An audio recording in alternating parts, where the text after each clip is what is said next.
Gebrakan apa lagi ini? Jabatan Gubernur Universitas Republik Indonesia. Karena ini lembaga baru, mungkin pada belum dengar, jadi Bapak Presiden ini sangat concern dengan sumber daya manusia, terutama untuk pemimpin Indonesia di masa depan.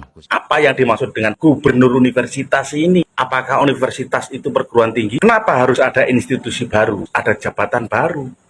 Urgensinya di mana? Lalu apa bedanya dengan universitas yang sudah ada? Apa bedanya dengan Kemenristek-Dikti, Kementerian Pendidikan? Itu semua kan sudah ada. Pemerintah harus jelas apa nilai tambahnya. Jika malah menjadi tumpang tindih, ini menjadi pertanyaan. Lalu bagaimana pembagian kewenangannya? Dan berapa konsekuensi anggarannya? Ini kan jelas akan muncul anggaran baru. Bagaimana dengan indikator keberhasilannya? Tanpa penjelasan yang memadai, masyarakat pasti mempertanyakan ini. Apakah lembaga baru ini benar-benar menyelesaikan masalah atau tidak? Atau justru menambah kompleksitas birokrasi? Kira-kira apa sih fungsinya? Purbaya membenarkan bahwa akan melibatkan Polri dan TNI untuk mengawasi wajib pajak. Baca ini. Nah, aduh, gila ya. Sampai sebegitunya ya guys. Benar-benar. Yang dirugikan tetap rakyat guys, kalau kayak begini caranya. Tapi di atas sana banyak sekali orang yang korupsi. Kan udah dijelaskan. Selama masih banyak yang korupsi, kita sebagai masyarakat nggak usah bayar pajak. Mau apa kalian? Hah? Nanti dipajakin juga. Yang tidak dipajakin cuma apa? Maaf, kentut. Parah. Nanti juga mungkin akan dipajakin. Kalau memang sudah kehabisan akal.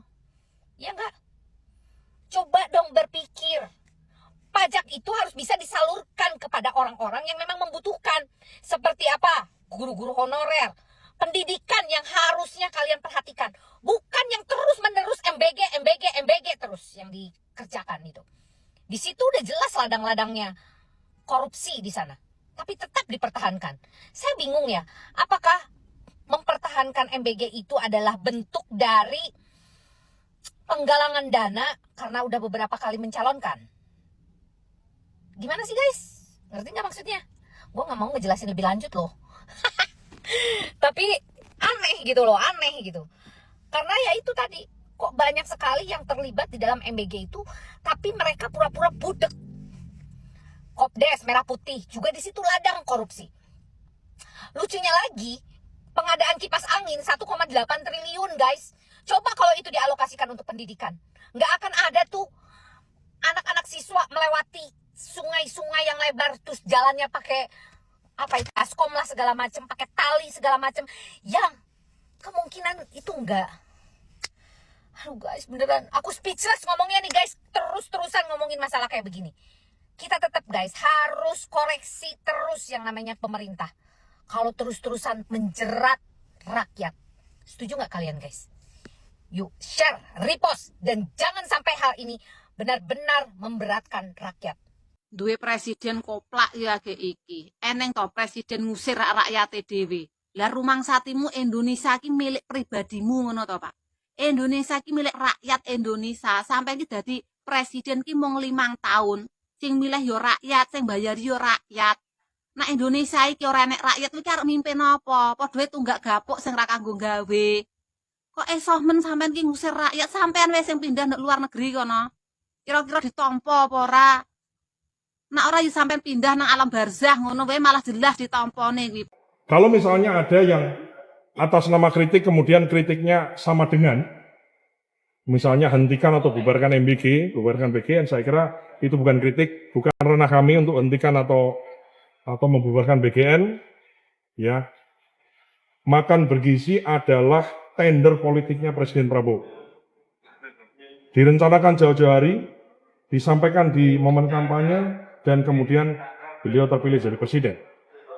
Sehingga yang kita lakukan fokusnya adalah perbaikan tata kelola, menyediakan gizi yang baik dan aman bagi anak-anak kita, bagi ibu hamil, menyusui, dan lansia, dan memberikan efek positif terhadap perekonomian khususnya berada di desa-desa. Ini adalah program dari rakyat dan akan diberikan kepada rakyat. Ya. Sekali lagi kami mendengarkan. I'm listening. We are listening. kerajinan dan penikmat. Saya adalah orang yang lahir di desa. Ibu saya memelihara ayam di rumah. Dan saya adalah efek dari makan bergizi. Mohon maaf, mungkin kami bukan orang kaya, tapi kami dari kecil biasa makan telur banyak. Saya selalu makan itu sampai, mohon maaf, sampai bisulan di mana-mana. Dan saya merasa saya ini anak tumbuh kembang karena telur. Oh, rame lur, rame, bener-bener rame, bener-bener heboh. Para guru yang tergabung dalam PGRI turun ke jalan menolak dapur-dapur MBG, menuntut dapur-dapur MBG untuk ditutup.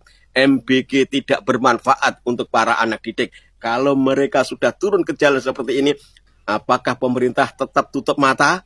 Atau pemerintah hanya mementingkan sekelompok tertentu untuk mencari keuntungan, untuk melanggengkan korupsinya? Kita dukung para guru ini berdemo, kita dukung semuanya untuk mendapatkan keadilan bahwa anak didik tidak cukup dengan makanan yang seala kadarnya. Yang paling penting, anak didik adalah pendidikan yang berkualitas. Tuntutan para guru, MBG harus segera ditutup. Gawat, Kepala BGN yang baru, Nanik SD yang mengundurkan diri dari jabatannya sebagai Kepala BGN. Aduh, ini gimana? Di saat program MBG sedang dirundung dengan skandal-skandal yang sangat memalukan, ya, terutama masalah korupsi massal. Ini tiba-tiba Kepala BGN yang ditunjuk oleh Prabowo menggantikan Dadan Hindayana tiba-tiba mengundurkan diri. Ada apa ini? Lalu bagaimana dengan nasib program MBG ke depan? Baru aja saya berkomentar mengenai Ibu Nanik yang MBG itu, guys. Ternyata ya, aku pikir dia itu mengundurkan diri demi kesehatannya. Ternyata diwariskan kepada adiknya, guys. Lucu. Ya ampun. Ini sih namanya bagi-bagi kue, bagi-bagi proyek, bagi-bagi apa gitu ya nggak sih? Julid gue nih, julid nih. Jadi ini mah pesanan kayaknya, guys. Atau gimana ini? Ini nih loh, tanda kutip lo ya, nggak nuduh lo ya, nggak nuduh lo ya. Kalau nggak, ya koreksi diri. Gitu. Bener nggak sih? Aku pikir, wah salut nih, mengundurkan diri nih. Ada apa nih, ya kan? Oh, kesehatannya. Ternyata adiknya yang gantiin, guys. Aduh, kita terkecoh. Salam Lita Gading.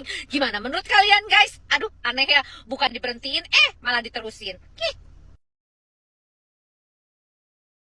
Kalau kalian lihat Febri ya, ditahan dengan menggunakan batik panjang. Tidak diborgol pula, dan ini menunjukkan adanya semacam perlakuan khusus ya. Dan ini sangat-sangat tidak baik ya sebenarnya bagi penegakan hukum. Kalau seandainya tebang pilih ya bagaimana perlakuan terhadap tahanan. Dan yang lebih tidak masuk akal lagi guys adalah alasannya. Yaitu katanya alasannya karena sudah buru-buru dan sudah kemalaman. Hingga ya udah nggak usah diborgol dan nggak usah pakai rompi gitu. Ya gue lihat ini benar-benar gimana ya. Kalau ini dipertontonkan di publik ya, keanehan-keanehan semacam ini itu malah menimbulkan kemarahan yang lebih besar. Karena kalau hal seperti ini berlanjut ya, maka ketidakpercayaan publik pada penegakan hukum ini benar-benar akan runtuh. Aha, ini baru pertama di dunia. Kampus tanpa ada kampus, belum ada kampus. Dan kampus tanpa anggaran, belum pernah dibicarakan anggarannya dari mana, baik oleh DPR. Kampus dengan pimpinan seorang gubernur pertama di dunia. Kampus universitas dipimpin oleh gubernur, bukan oleh rektor. Dan baru pertama universitas dipimpin oleh TNI tanpa gelar akademik dan latar belakang ilmiah dan akademisi. Hebat ya, out of the box.